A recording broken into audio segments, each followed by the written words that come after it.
আজকে বর্তমানে আমাদের মধ্যে ওলিদের কথা আসলে, পীরদের কথা আসলে, যারা কোয়ালিফাইড পারসন লোক আছে তারা মনে করে হায় রে হায়, এখন বর্তমানে ওলি বলে কেউ নাই, বলেন নাউজুবিল্লাহ। এটা আওয়াজ দিয়ে বলবেন না নাউজুবিল্লাহ। যারা কোয়ালিফাইড পারসন লোক আছে, যারা শিক্ষিত লোক আছে, তারা বলছে ওলি বলে কেউ নাই, কারণ সে চাকরি পেয়েছে 50,000 60,000 টাকা বেতনে, এই জন্য আকাশের উপরে আসমানের উপরে আছে।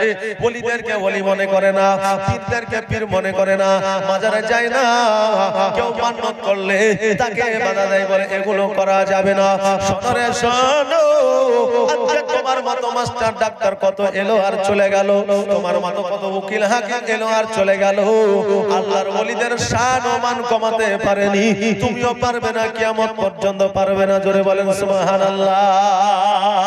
আজকে বাবাজি ভাইরা, আমরা আল্লাহর ওলিদের মাজারের পাশে দিয়ে গেলে আমরা সালাম দিই না, কবরস্থানের পাশে দিয়ে গেলে আমরা সালাম দিই না। আজকে মুরব্বিদের সঙ্গে সাক্ষাৎ হইলে আমরা সালাম দিই না, আলেমের সঙ্গে সাক্ষাৎ হইলে আমরা সালাম দিই না। আজকে আমাদের মুফতি সাহেবের সঙ্গে সাক্ষাৎ হইলে আমরা সালাম দিই না। সালামের যে কত গুরুত্ব, এটা একমাত্র আলেমের কাছে গেলেই বোঝা যায়। আজকে আমরা মাজারের পাশে দিয়ে গেলে আমরা ইহুদি খ্রিস্টানদের মতো যুবক যুবতী, কিছু কোয়ালিফাইড পারসন লোক আছে যারা এই দেখেন মুখে হাত দেয়, কপালে হাত দেয় আর বুকে হাত দেয়, যে যাওয়ার পরে এমনি এমনি করে না, অনেকে আছে করে।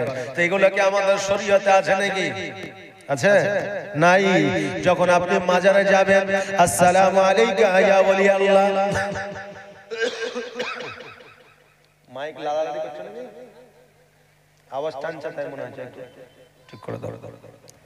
যখন মাজারের কাছে যাবে তখন আপনি সালাম দিন, আসসালামু আলাইকা ইয়া ওলি আল্লাহ। আর যখন আপনি কবরস্থানের পাশে দিয়ে যাবেন তখন পড়বেন আসসালামু আলাইকুম ইয়া আহলাল কবুর। আর যখন আপনার সম্মুখে কোনো মানুষের দেখা হবে তখন পড়েন আসসালামু আলাইকুম ওয়া রাহমাতুল্লাহ। জোরে বলা যাবে না সুবহানাল্লাহ। ও বাবাজি ভাইরা, আজকে জগতের মধ্যে যারা পীরের কাছে গিয়েছে, যারা পীরের আপনার কারামত দেখতে পাইনি, তাদের নসিবে আপনার পীরের কারামত নাই। পীরের কারামত সবাই দেখতে পায় না, আর সবার নসিবে কিন্তু জোটে না। জোটে জি। অনেকে মনে করে হাই রে, এই যদি সত্যিকারের পীর হয়, আমি যাব, আমার পকেটে কয় টাকা আছে বলে দিতে যদি পারে, আমি মনে মনে সালাম দিব। এই সালামের উত্তরটা যদি সঠিকভাবে দিতে পারে, আমি জানবই আসলে পীর আছে। ও যুবক শোনো, আল্লাহর ওলিদের কাছে গেলে কারামত দেখা তো সহজ নয়। যেমন দুনিয়ার মধ্যে আল্লাহ জিন সৃষ্টি করেছে, আমরা জিনকে কে কে দেখেছি? জিনকে দেখতে পাই, জি দেখতে পাই, কিন্তু জিন সৃষ্টি করেছে এটা তো সত্য না মিথ্যা? সত্য। তাহলে আমরা জিনকে দেখতে পাই না, যার তাকদীরে যার নসিবে আমার আল্লাহ লিখে দিয়েছে সেই একমাত্র আপনার জিনকে দেখতে পাই। তেমনি পীরের কারামত যার নসিবে আছে সেই একমাত্র পীরের কারামত দেখতে পাবে। যার কপালে লেখা নাই তার কারামত দেখা সম্ভব নয়। ও বেরাদার, হাসান বসরি, রাবিয়া বসরি নাম আমাদের শোনা, যদি আমরা না শুনি আলেম ওলামা আছে ওনারা শুনেছেন। রাবিয়া বসরি একজন মহিলা ছিলেন আর হাসান বসরি একজন আপনার পুরুষ ছিলেন। দুইজনই আল্লাহর আল্লাহওয়ালা ছিলেন, দুইজনই আল্লাহর নৈকট্য লাভ করেছিলেন, দুইজনে আল্লাহর এত উপাসনা করেছিলেন, আল্লাহ তাদেরকে আপনার ওলি বানায়া দিয়েছিল। বাবাজি ভাইরা, হাসান বসরি রাবিয়া বসরি এক পথ দিয়ে অপর পথ দিয়ে আপনার চলে যাইতেছেন, দুজনের একসঙ্গে সাক্ষাৎ হয়ে গেল, দেখা হয়ে গেল। এবার রাবিয়া বসরি বলছে হাসান বসরি, আমি শুনেছি তুমি নাকি আল্লাহর নৈকট্য লাভ করেছো। হাসান বসরি বলল হ্যাঁ হ্যাঁ, আমি শুনেছি তুমিও নাকি আল্লাহর নৈকট্য লাভ করেছো। বলে হ্যাঁ, আমিও আল্লাহর নৈকট্য লাভ করেছি। হাসান বসরি বলল রাবিয়া বসরি শোনো, তুমি কতটা আল্লাহর নৈকট্য লাভ করেছো আর আমি কতটা আল্লাহর নৈকট্য লাভ করেছি, আসো একটু পরীক্ষা করে নি।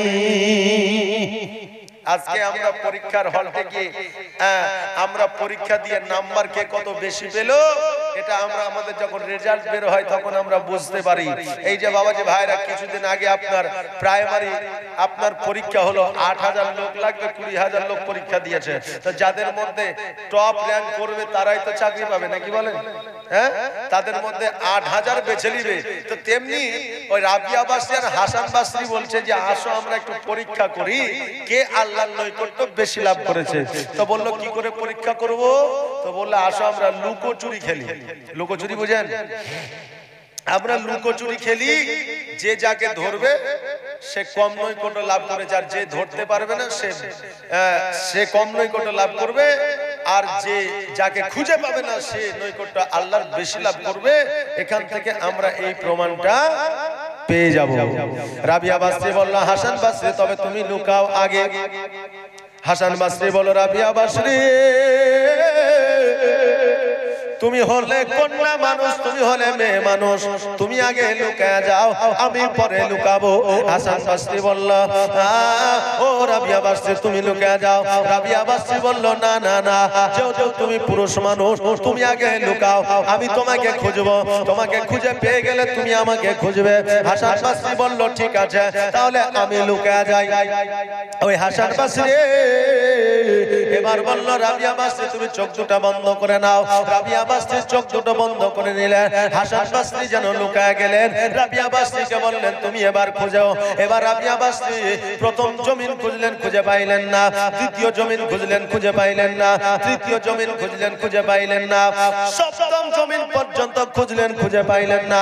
প্রথম আসমান গেলেন, খুঁজে পাইলেন না। দ্বিতীয় আসমান গেলেন, খুঁজে পাইলেন না। তৃতীয় আসমান গেলেন, খুঁজে পাইলেন না। সপ্তম আসমানে যেন দেখা যায় হাসান বাসরি আর সে পায়া ধরে যেন ঝুলে আছে। জোরে বলেন সুবহানাল্লাহ। হাসান বাসরি ওই আরশের পায়া ধরে যেন ঝুলে আছে। রাবিয়া বাসরি বললেন আমি দেখে ফেলেছি। হাসান বাসরি জমিনে আসলেন, বলে রাবিয়া বাসরি এবার তুমি লুকায়া যাও। রাবিয়া বাসরি বললেন এবার চোখ দুটো আপনি বন্ধ করলেন। হাসান বাসরি চোখ দুটো বন্ধ করে নিলেন। রাবিয়া বাসরি বললেন আমি লুকিয়ে গেছি, এবার আপনি খোঁজো। এবার হাসান বাসরি সপ্তম জমিন খুঁজলেন, সপ্তম আসমান খুঁজলেন, কোন জায়গায় যেন খুঁজে পাওয়া গেল না। এবার হাসান বাসরি ডাক দিয়ে বলে রাবিয়া কোথায় লুকায় আছো? আমি তোমাকে খুঁজে পাইলাম না। এবার আসো আসো, কোথায় তুমি আছো একবার আমাকে ধরা দাও, একবার তোমার চেহারাখানা দেখা দাও, আমি তোমাকে খুঁজে পাইলাম না। আমি হার মেনে নিলাম। রাবিয়া বাসরি যেন সম্মুখে চলে আসলো। এবার হাসান বাসরি বলল ও রাবিয়া বাসরি শোনো রে, আমি আল্লাহর নৈকট্য কম লাভ করেছি, তুমি আল্লাহর নৈকট্য বেশি লাভ করেছো। ও রাবিয়া বাসরি আমি সবই বুঝতে পারলাম, তবে শোনো আমি লুকিয়ে গেছিলাম ওই আরশে আজিমের পায়া ধরে আমি ঝুলেছিলাম, তুমি আমাকে খুঁজে পেয়ে গেছো। তুমি কোথায় লুকায় ছিলে? তোমাকে আমি খুঁজে পাইলাম না।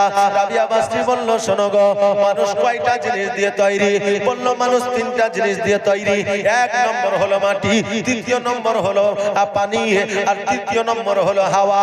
আমি রাবিয়া বাসরি আমার শরীরের তিনটা অংশ আমি তিনটার সঙ্গে মিশিয়ে দিয়েছিলাম।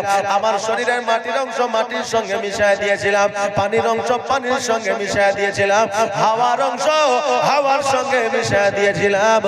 জোরে বলা যাবে না সুবহানাল্লাহ। হাসান বাসরি বলল রাবিয়া তুমি আজকে আল্লাহর নৈকট্য লাভ করেছো, শুধু আমলই নয় আমার চাইতে জ্ঞানে বুদ্ধিতে তুমি আগে বেড়ে গেছো। এই মা বোনেরা, ইনি ছিলেন রাবিয়া বাসরি, যে হাসান বাসরির ওয়াজ শুনতেন। আর হাসান বাসরি যতক্ষণ পর্যন্ত রাবিয়া বাসরি না আসতো ততক্ষণ পর্যন্ত ওয়াজ শুরু করতো না। জোরে বলেন সুবহানাল্লাহ। সাধারণ মানুষ বলতো হুজুর এত শ্রোতা আর আপনি ওয়াজ করেন না, কারণ কি? তা হাসান বাসরি বললেন আমার শ্রোতা বেশি, কিন্তু এই শ্রোতার মধ্যে একটাও আমল করে না।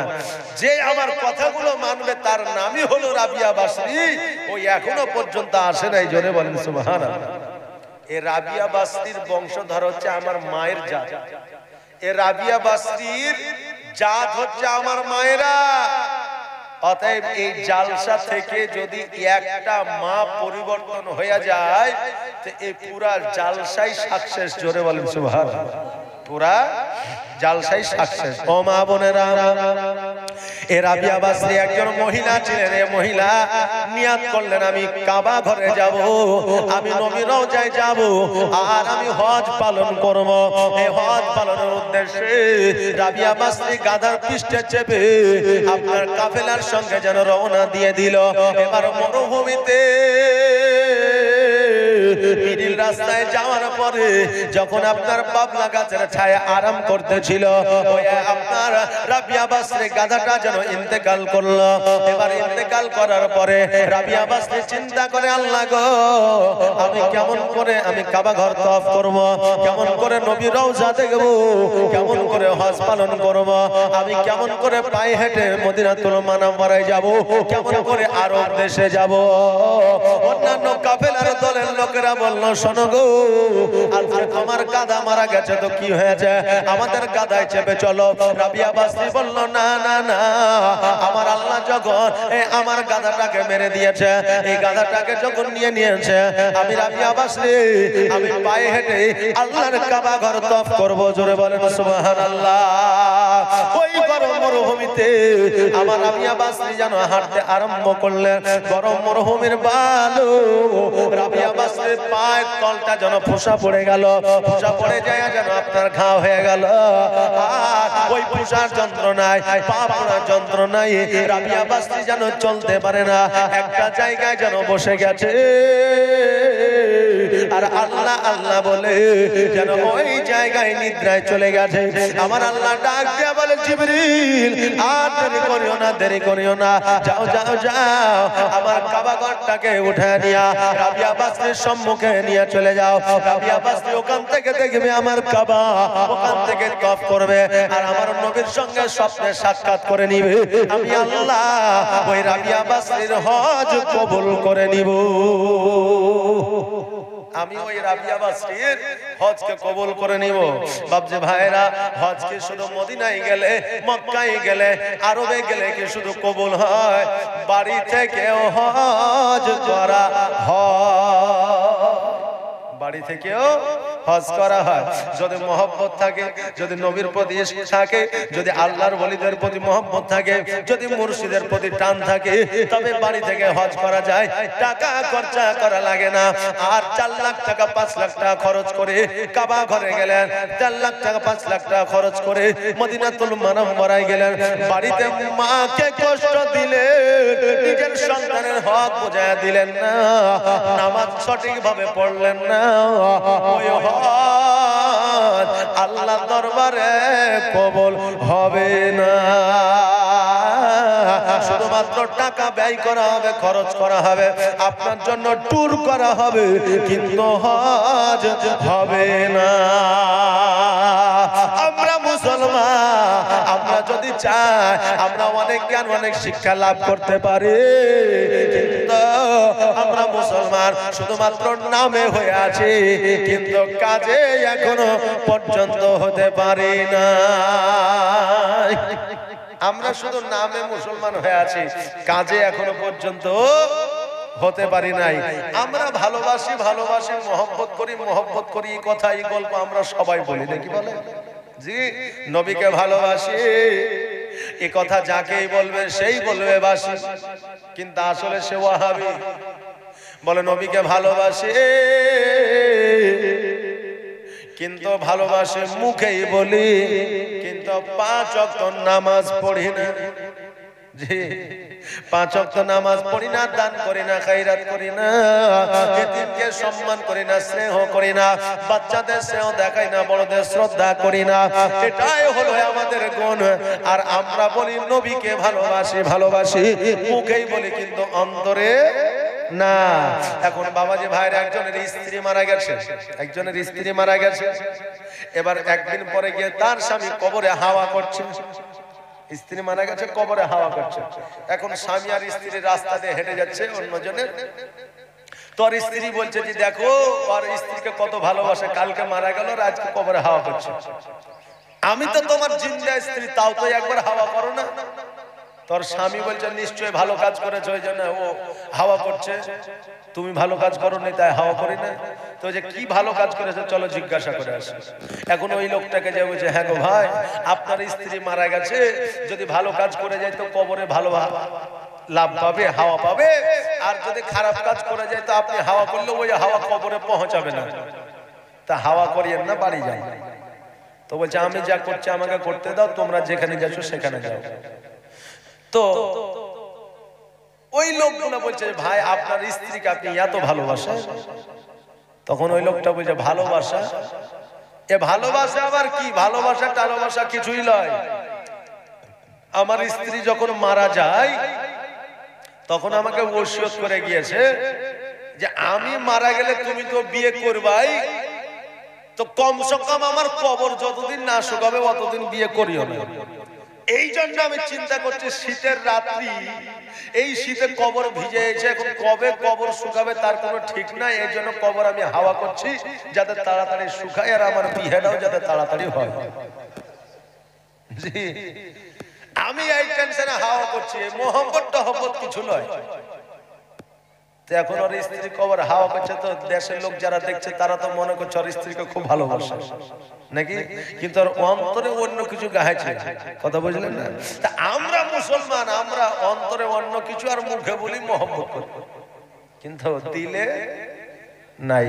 এখন স্ত্রীদেরকে দেখে এত স্বামীরা ভয় করে।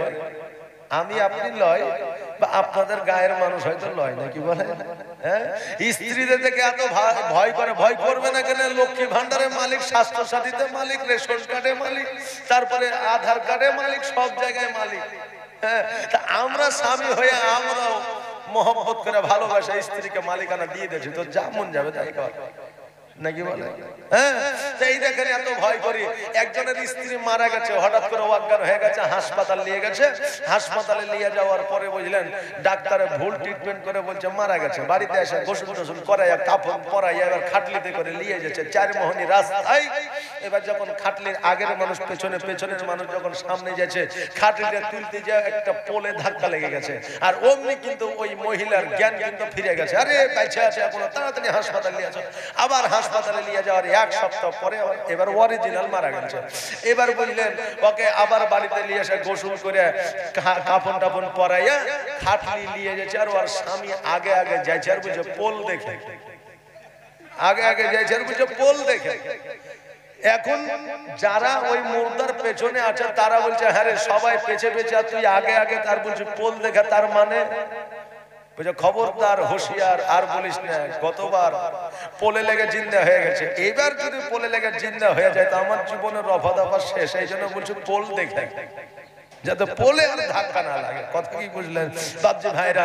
শেষ বেলায় বক্তা আমি যদি উঠি বুঝলেন, তা আমার বক্তব্য বুঝলেন অত সুরালো হয় না, আর মানুষের সমাগমও সেরকম থাকে। এই জন্য একটু হাসি মজা, একটু হাদিস কোরআন দিয়ে বলে আমি শেষ বিদায়টা নিই। কথা বুঝতে পারলেন?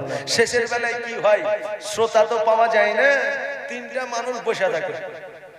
একজন মৌলানা শেষ রাতে ওয়াজ করছে, সামনে একটা বুড়ি বসে আছে, আর উপরে দুইজন চেয়ার নিয়ে দুই দিকে বসে আছে। মৌলবি ও মা বোনেরা, খালারা, মহিলারা ওয়াজ চালিয়ে গেছে, বুড়ি খুব কাঁদছে।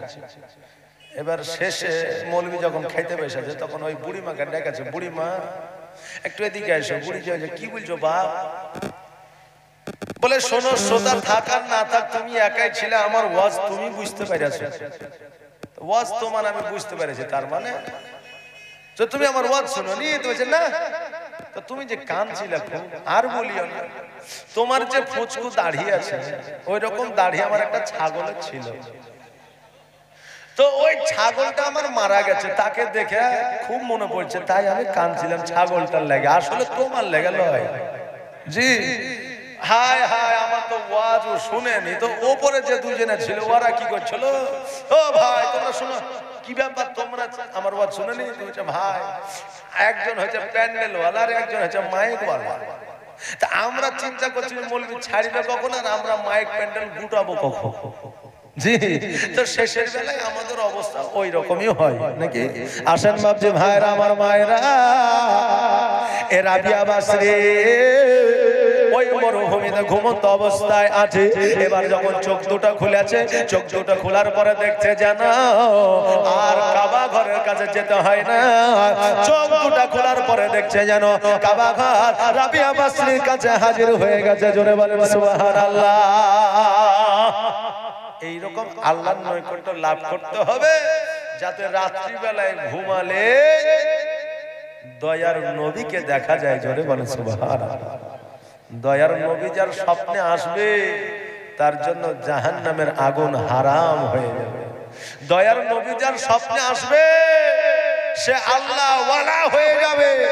দয়ার নবী যার স্বপ্নে আসবে তার কবরে কোন রকমের ফারিস্তা আসবে না। জোরে বলেন সুবহানাল্লাহ। বাবাজি ভাইরা, দয়ার নবী যার স্বপ্নে আসবে গো তার জীবনটা ধন্য হয়ে যাবে। এই জগৎ মঙ্গল হবে, পরের জগৎ মঙ্গল হবে। আমরা শুনেছিলাম বাবাজি ভাইরা, হযরত বড় পীর আব্দুল কাদের জিলানী গিলানী রহমাতুল্লাহ আলাইহি যখন আপনার মাদ্রাসায় গেলেন, কয় বছর বয়সে? 6 বছর বয়সে মাদ্রাসায় গেলেন। কোন মাদ্রাসায়? বাগদাদ শরীফে। ওই মাদ্রাসায় যখন ভর্তি হলেন, অ্যাডমিশন হলেন, এবার যার নাম, যার শিক্ষকের নাম ছিল ওবাইদুল্লাহ রহমাতুল্লাহ আলাইহি। ওই ওবাইদুল্লাহ রহমাতুল্লাহ আলাইহি বলে, আব্দুল কাদের জিলানী তুমি কি জীবনে কোনোদিন মাদ্রাসায় গিয়েছো? বলেন না। মক্তবে গিয়েছো? বলেন না। আলিফ বা তা আশা পড়েছো? বলেন না। তাহলে একটা বাগদাদি কায়দা নিয়ে আসো। এবার আমার বড় পীর আব্দুল কাদের জিলানী গিলানী রহমাতুল্লাহ আলাইহি একটা বাগদাদি কায়দা নিয়ে আসলে, এবার বাগদাদি কায়দা নিয়ে আসার পরে যখন প্রথম পেজটা খুললেন, ওবাইদুল্লাহ বলতেছে বলো আলিফ। আমার বড় পীর আব্দুল কাদের জিলানী বলছে বা। জোরে বলুন সুবহানাল্লাহ। শিক্ষক বলছে বলো তা। আমার বড় পীর আব্দুল কাদের জিলানী বলছে সা। এখন মাস্টার যদি বলে বলো ওয়া, তো ছাত্র যদি বলে আ। মাস্টার যদি বলে ইয়ে, তো ছাত্র যদি বলে বি, তো বলবে কিনা যে তুই আমার চাইতে বেশি জানিস? বলবে না? বলবে না? বলবে। তো ওবাইদুল্লাহ রহমাতুল্লাহ আলাইহি বলছে আব্দুল কাদের বলো আলিফ। তা আমার আব্দুল কাদের জিলানী বলছে বা। বলো তা, তো বলছে সা। ওবাইদুল্লাহ রহমাতুল্লাহ আলাইহি বলছে আব্দুল কাদের তুমি বলছো মাদ্রাসায় যাওনি, মক্তবে যাওনি, আলিফ বা তাসা পড়নি, অতএব আমি আলিফ বললে তুমি বা বলো, আমি তা বললে তুমি সা বলো, কারণটা কি? বড় পীর আব্দুল কাদের জিলানী বলছে হুজুর আপনি আলিফ বললে আমার অটোমেটিক বা বেরিয়ে যায়। জোরে বলেন সুবহানাল্লাহ। আপনি তা বললে আমার অটোমেটিক সা বেরিয়ে যায়। ওবাইদুল্লাহ রহমাতুল্লাহ আলাইহি বলছে তাহলে তুমি কি পড়তে পারবা? আব্দুল কাদের জিলানী বলছে মনে হচ্ছে পড়তে পারবো। তাহলে পড়ো। যেমনই বলেছে পড়ো তেমনি শুরু করেছে। বিসমিল্লাহির রহমানির রহিম। আলহামদুলিল্লাহি রাব্বিল আলামিন আর রহমানির রহিম মালিক ইয়াউমিদ্দিন ইয়াকা না'বুদু ওয়া ইয়াকা নাস্তাঈন ইহদিনাস সিরাতাল মুস্তাকিম সিরাতাল লাযীনা আন'আমতা আলাইহিম গায়রিল মাগদুবি আলাইহিম ওয়াদ-দাল্লিন। বিসমিল্লাহির রহমানির রহিম আলিফ লাম মিম যালিকাল কিতাবু লা রাইবা ফীহি হুদাল লিল মুত্তাকিন। এইভাবে আপনার পড়তে পড়তে 1 পারা 2 পারা 3 পারা 4 পারা 5 পারা 6 পারা 7 পারা 8 পারা 9 পারা 10 পারা এইভাবে পড়তে পড়তে আমার বড় পীর আব্দুল কাদের জিলানী গিলানী রহমাতুল্লাহ আলাইহি 19 পারার হাফেজ 19 পারা পর্যন্ত পড়ে নিয়েছে। জোরে বলেন সুবহানাল্লাহ। 19 পারা পর্যন্ত পড়ে নিয়েছে। বেরাদার মিল্লাত ইসলামিয়া। তবে আমাদের যে খতম তারাবি হয়, ওই খতম তারাবিতে যে কোরআন তেলাওয়াত শুনেন, ওই কোরআন তেলাওয়াত কি ছিল? আমার আব্দুল কাদের জিলানী গিলানী রহমাতুল্লাহ আলাইহি কোরআন তেলাওয়াত করলে হিন্দু, জৈন, খ্রিস্টান, মুসলমান হয়ে যাইতে। জোরে বলেন সুবহানাল্লাহ। কোরআন তেলাওয়াত শুনে পাগল হয়ে যেত। আর এখন আমরা বুঝলেন তারাবি যখন পড়ায় আর কোরআন শরীফ যখন তেলাওয়াত করেন আলহামদুলিল্লাহি রাব্বিল আলামিন এক খতম হয়ে গেল। আর ছেলে পেলেও বুঝলেন, যুবক ছেলে পেলে 16 বছর 18 বছর 20 বছরের ছেলেরা এই দেখেন যাবে আর তারাবি পড়বে। আর পেছনে যদি কেউ বুঝলেন যদি পীর সাহেব থাকে যে আমি নিয়াত করলাম আর হাসবো না, ডানেও তাকাবো না, বামেও তাকাবো না, পেছনেও তাকাবো না, তো আরো যে 4টা বুঝলেন যুবক আছে ছোঁড়া গেলে ওরা বললো তুই হাসবি না মানে তো দাদা শুনতে হাসবে, ওর লুঙ্গি ধরে টানাটানি শুরু করে দেবে। জি তারাবিতে হয় বেরাদার। এ বাচ্চারা একটু শোর মাচাবে বুঝলেন, একটু চিল্লাচিল্লি করবে, তাই বলে মসজিদ থেকে তাড়াইয়া দিয়েন না, কারণ যে মসজিদের পেছনে বাচ্চাদের আওয়াজ নাই, আনাগোনা নয়, জেনে নিবেন ভবিষ্যতে ওই মসজিদে মুসল্লি নাই। জোরে বলেন সুবহানাল্লাহ। ওই মসজিদে মুসল্লি নাই, এই জন্য বাচ্চারা গেলে একটু হই হট্টগোল করলে তাদেরকে পিয়ার সে আদর সে তাদেরকে বুঝাবেন। তাই বলে তাদেরকে চমকানি, এই তোর বাপ আসে না নামাজ পড়তে, তুই আসছিস চিল্লা চিল্লি করছে কেন রে, এই কথা খবরদার বলবেন না। ওর বাপ আসে না তো কি হয়েছে? ওমর ফারুক রাদিয়াল্লাহু তাআলা আনহু মুসলমান হয়েছিলেন, ইসলাম ধর্ম গ্রহণ করেছিলেন। শুধু তো ইসলাম ধর্ম গ্রহণই করে না, ইসলামের প্রচার প্রসার করেছে। শুধু ইসলামের প্রচার প্রসার নয়, একজন যোদ্ধা বীর ছিলেন, যার কথা শুনলে পুরো আরব পর্যন্ত কেঁপে যেত। জোরে বলেন সুবহানাল্লাহ। তো তার বাপই তো ইসলাম ধর্ম গ্রহণ করে না। তো যদি আমার নবী বলতো যে তোমার আব্বা ইসলাম ধর্ম গ্রহণ করেনি, অতএব তুমিও এই ইসলামের মধ্যে থাকিও না, তাহলে কি এত বড় যোদ্ধাকে পাওয়া যেত, যে খলিফায়ে রাশিদ হিসাবে পাওয়া যেত? আজকে ভারতবর্ষের সারা বিশ্বে যে আইন চলে, এই আইন দেওয়া হচ্ছে হযরত ওমরের। জোরে বলেন সুবহানাল্লাহ। এই আইনগুলো কি পাওয়া যেত? পাওয়া যেত না। তাই বাপ নামাজ পড়ে না বলে ছেলে মসজিদে আসতে পাবে না, এটা কি শরীয়তের কোনো হুকুম আছে নাকি? নাই। অতএব খবরদার কেউ কাউকে টাচ করবে না। এখন যুবক যদি নামাজ পড়তে যায় তো অনেকে বলে বিয়ে করার লেগে এসেছে, বিয়ে হয়ে গেলে আর আসবে যে অনেকে আছে, খবরদার এরকম কথা বলবেন না। নামাজে এসে 4 দিন পড়ছে, 4 দিন পড়ে জুম্মায় আসে তো শুধু জুম্মাতে আসো, টেনশন নাই।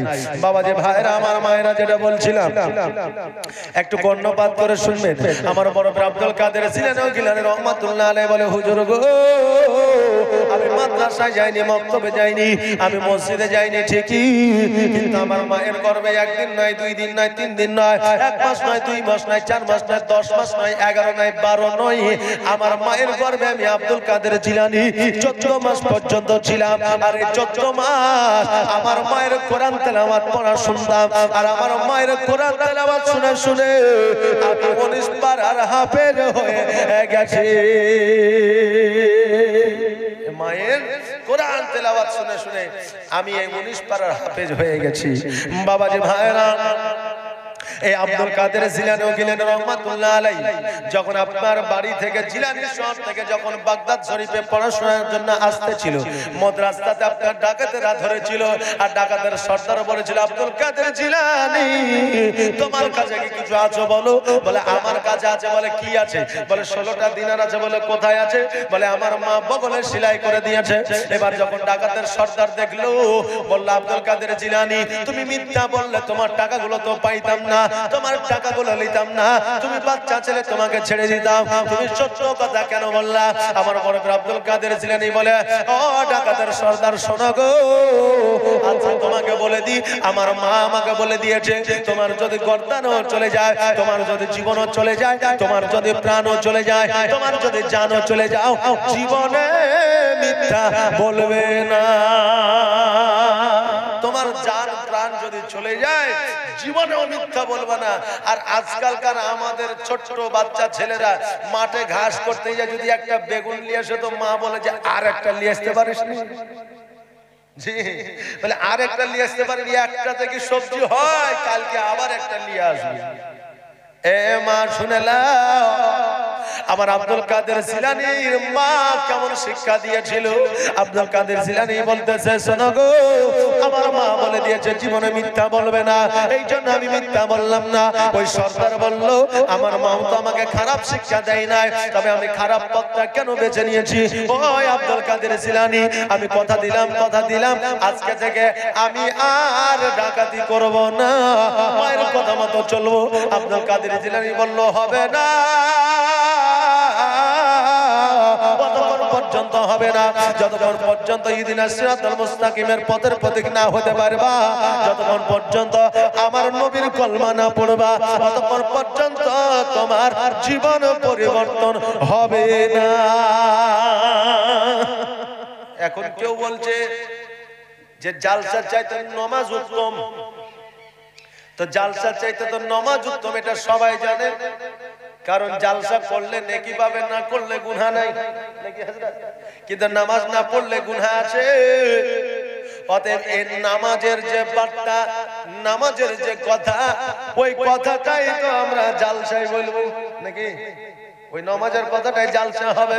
মানুষ এখান থেকে মসজিদে যাবে, আর যদি এই নামাজের দাওয়াত মানুষকে না দেওয়া হয়, কেমন করে নামাজ পড়া শিখবে?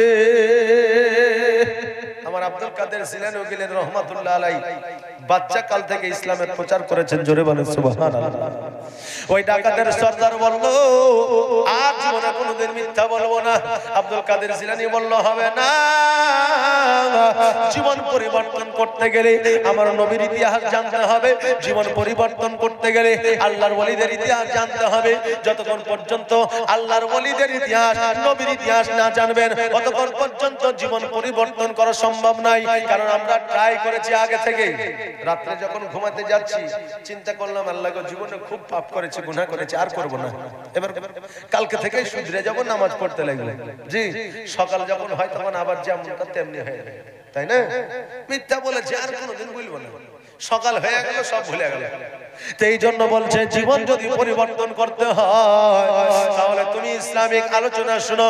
জীবন যদি পরিবর্তন করতে হয় আমার নবীর ইতিহাস শোনো, আর নবীর ইতিহাস শুনে তোমার জীবনকে পরিবর্তন করে নাও।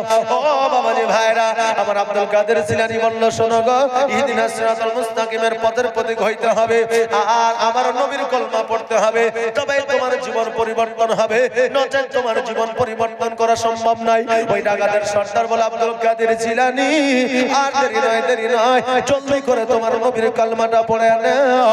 সঙ্গে সঙ্গে আমার আব্দুল কাদের জিলানী কালমাটা পড়ে নিলেন, লা ইলাহা ইল্লাল্লাহ। সবাই বলেন, আওয়াজ দে, লা ইলাহা ইল্লাল্লাহ। বলো, লা ইলাহা,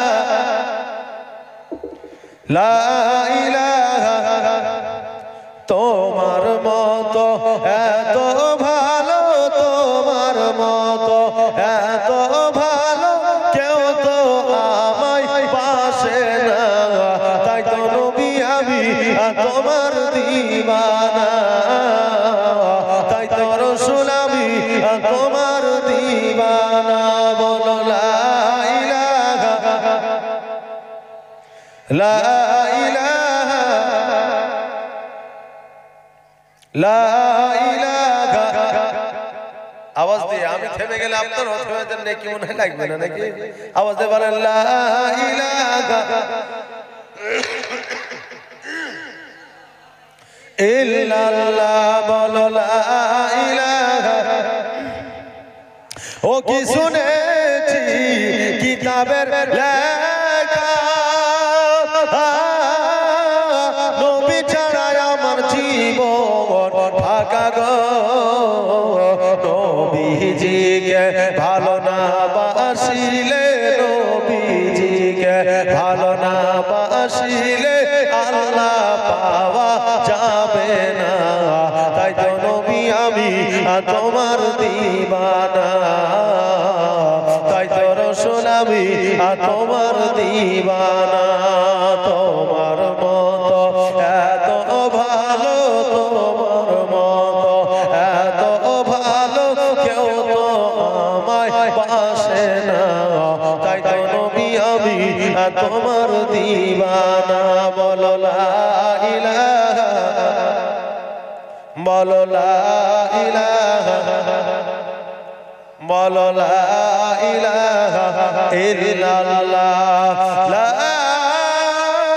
ইলাহা ইল্লাল্লাহু মুহাম্মাদুর রাসূলুল্লাহ সাল্লাল্লাহু তাআলা আলাইহি ওয়াসাল্লাম। আমার বড় বড় আব্দুল কাদের জিলানী রহমাতুল্লাহ আলাইহি আমার নবীর রওজা মুবারকে গিয়েছে, আমার নবীজির চেহারা দর্শন করবে বলে আমার বড় বড় আব্দুল কাদের জিলানী রহমাতুল্লাহ আলাইহি একবার নয়, দুইবার নয়, তিনবার নয়, চারবার নয়, পাঁচবার নয়, আমার বড় বড় আব্দুল কাদের জিলানী 43 বার হজ করেছিলেন। জোরে বলেন সুবহানাল্লাহ। কতবার বললাম? 43 বার হজ করেছিলেন। আর 43 বার যখন হজ করেছিলেন, 43 বার হজের সময় তিনার বয়স ছিল আপনার 90 বছর। কত? 90 বছর বয়স ছিল। আমার নবীজি বললেন, আব্দুল কাদের জিলানী, আর দেরি করিও না, দেরি করিও না, যাও যাও যাও, আমেরিকার বুকে চলে যাও, বাগদাদ শরীফে, আর ওখান থেকে হিন্দুস্তানে একজনকে পাঠিয়ে দাও, যে হিন্দুস্তানে এখনো পর্যন্ত ইসলামের প্রচার ও প্রসার হয় নাই।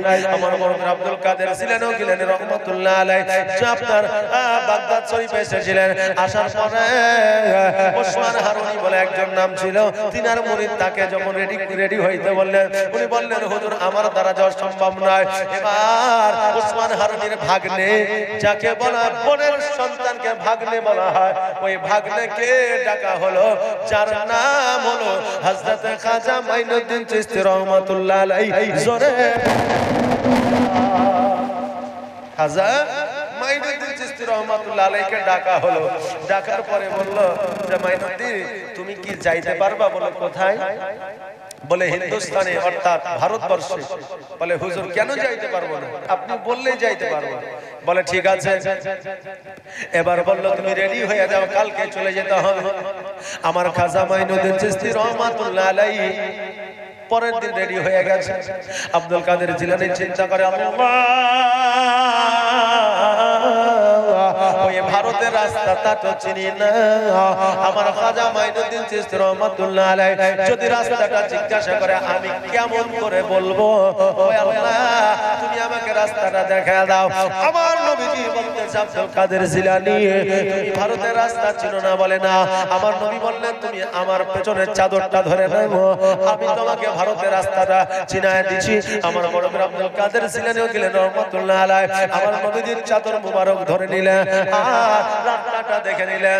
এবার খাজা মাইনুদ্দিন চিশতি রহমাতুল্লাহ আলাইহি বলে, ও হুজুর আপনি বলে দেন ভারতের রাস্তা কোনটা? আমার বড় ভাই আব্দুল কাদের জিলানী গেলেন রহমাতুল্লাহ আলাইহি বলতেছে, ও মাইনুদ্দিন তুমি কি রেডি হয়ে গেছো? বলে হ্যাঁ। বলে তাহলে চলো তোমাকে রাস্তাটা আমি দেখায়া দিই। এবার ওসমান হারুনি বলতেছে, হুজুর গো আপনি কেন রাস্তাটা চিনাবেন? আপনার মুরিদ আমি আছি, আমি ভারতের রাস্তাটা চিনায় দিব, আপনি কেন কষ্ট করতে যাইবেন? আব্দুল কাদের জিলানী বলতেছে, ওসমান হারুনি রে, আমি রাস্তাটা চিনি, তুমি তো চিনো না, তুমি কেমন করে দেখাইবা? ওসমান হারুনি বলতেছে, হুজুর গো আপনি যে হুজুর পাক সাল্লাল্লাহু তাআলা আলাইহি ওয়াসাল্লামের চাদর মুবারক কারা ধরেছিলেন ভারতের রাস্তা চিনবার জন্য, আমি আপনার চাদর মুবারকটা ধরে নিয়েছিলাম। আর আপনার চাদর মুবারক ধরে নেওয়ার পরে আমিও ভারতের রাস্তা দেখেছি। জোরে বলেন সুবহানাল্লাহ। এখান থেকে বোঝা যায় যে ওলিদের চাদর ধরলে রাসূলের চাদর ধরা হয়। জোরে বলেন সুবহানাল্লাহ। ওলিদের চাদর ধরলে রাসূলের চাদর ধরা হয়। ওসমান হারুনি বলতেছে, হুজুর গো আপনি যখন নবীর চাদর ধরলেন, তা আমি আপনার চাদর ধরে নিয়েছিলাম। আপনি ভারতের রাস্তা দেখেছেন, সাথে সাথে আমিও দেখে ফেলেছি। জোরে বলেন সুবহানাল্লাহ। আমার বড় ভাই আব্দুল কাদের জিলানী গিলানী রহমাতুল্লাহ আলাইহি বললেন, তবে যাও খাজা মাইনুদ্দিন চিশতি রহমাতুল্লাহ আলাইহিকে ওই ভারতের রাস্তাটা দেখায়া দাও। আমার মন মজাইয়া রে, দিল মজাইয়া রে, মুর্শিদ নিজে দেশে যায়। জোরে বলেন সুবহানাল্লাহ। একটা আওয়াজ দিয়ে বলেন না, ইয়া ওলি আল্লাহ। আরেকটা আওয়াজ দিয়ে বলেন, ইয়া মুর্শিদ। আরেকটু জোরে, আমার মন মজাইয়া রে, দিল মজাইয়া রে, মুর্শিদ নিজে দেশে যায়। আমার মন মজাইয়া রে, দিল মজাইয়া রে, মুর্শিদ নিজে দেশে যায়। ও মুর্শিদ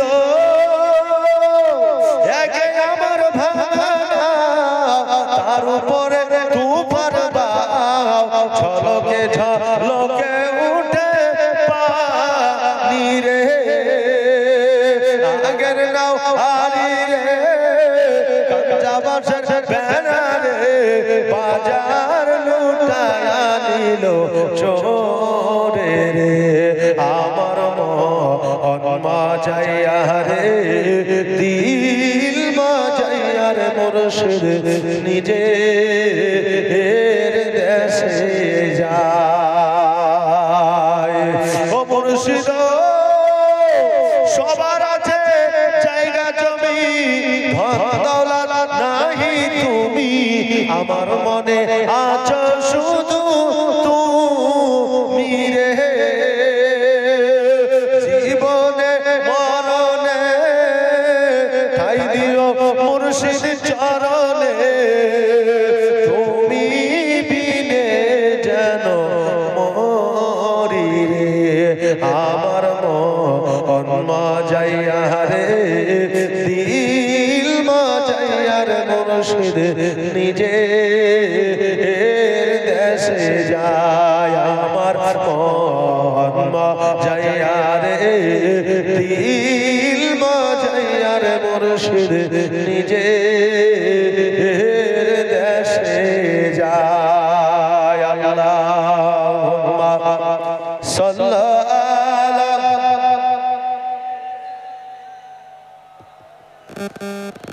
মুহাম্মাদ ওয়া আলা আলি মাওলানা। ও